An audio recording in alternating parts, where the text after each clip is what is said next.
Right, so here we are back in the heat, but this time in Canada's east. On the 19th, we profiled the March heat wave of the West, and today we reach new highs in Ontario.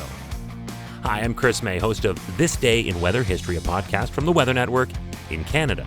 A well-respected climatologist out of the United States called this March 2012 heat wave, quote, the most extraordinary temperature anomaly in North American history.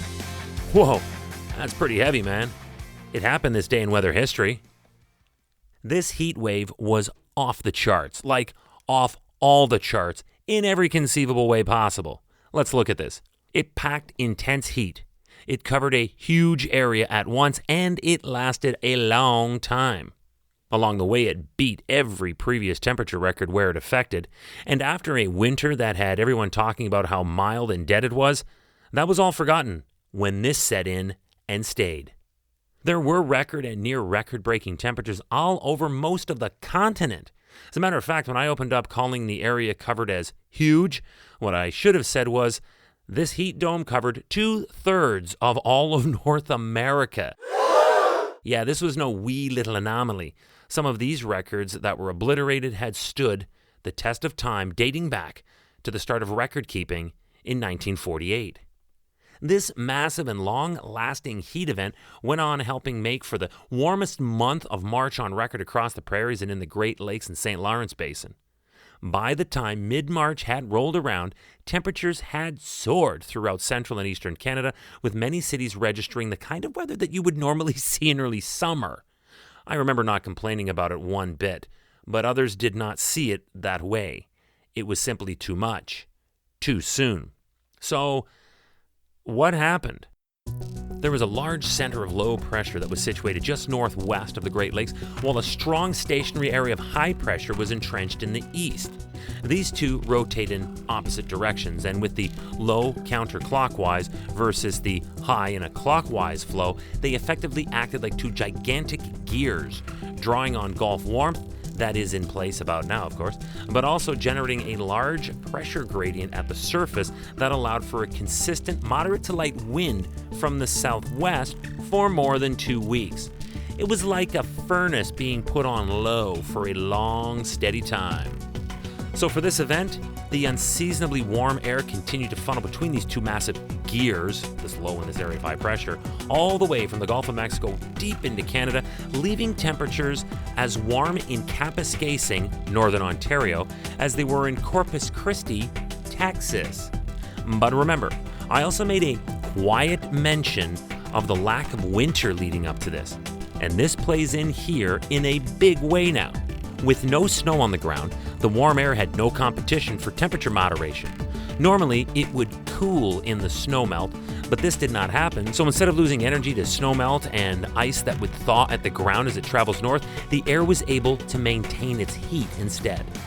All right, remember that this day in weather history can be enjoyed a number of ways. Right now, you're listening to the full version of today's story on your favorite podcast provider, and thank you. If you haven't subscribed, please do. But there is also the daily podcast video short. They're shot right here in my recording studio and oftentimes include visuals from the day's event in weather history. So after listening to the full story, go check out the podcast video short on television or online at theweathernetwork.com/weather history. Now, as a reminder, you can always go back and look up the numbers as well as I can, but what I want to focus on now with this story is how it affected the people. On March 19th, there were jet skis on Lake Ontario and ice cream trucks on Ottawa streets. It was the spring equinox, yet this last day of winter resembled something closer to a day in the middle of the summer. There were people rocking flip-flops already in Winnipeg, for crying out loud, while rollerbladers had flooded Toronto's waterfront. Yeah, remember when rollerblades were a thing? The country's hotspots were Ottawa, Toronto, and Winnipeg. 3 cities you would normally hope would still have their NHL hockey teams in the playoffs, yet they were baking in temperatures you'd normally see this time of year in places like Anaheim, Dallas, and Tampa Bay. Winnipeg rocketed to a high of 22 degrees Celsius, and that would equate to about 20 degrees above seasonal, and that took down a 74-year-old record. But also I said that not everyone was a fan of this warmth. Let's go there now.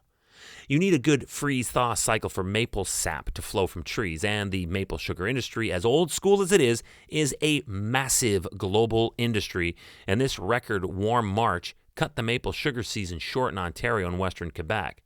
The run started early with already poor flow weather and then was crushed when in this heat wave, the trees started budding, making sap unusable. For so much of the east, the ski and toboggan hills didn't even make it to the normally lucrative March break. Instead, they had to close for the season.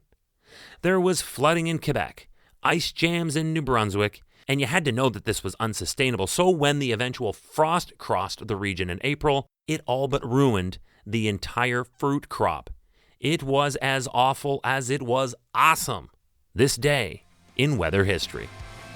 Tomorrow's March 22nd, and we're going to get back to a story that is actually a little more reflective of this time of year. But sadly, it's because it involves a reality of this planet that is synonymous with the spring, and that would be mudslides in the Pacific Northwest. Tomorrow on This Day in Weather History with me, your host, Chris May.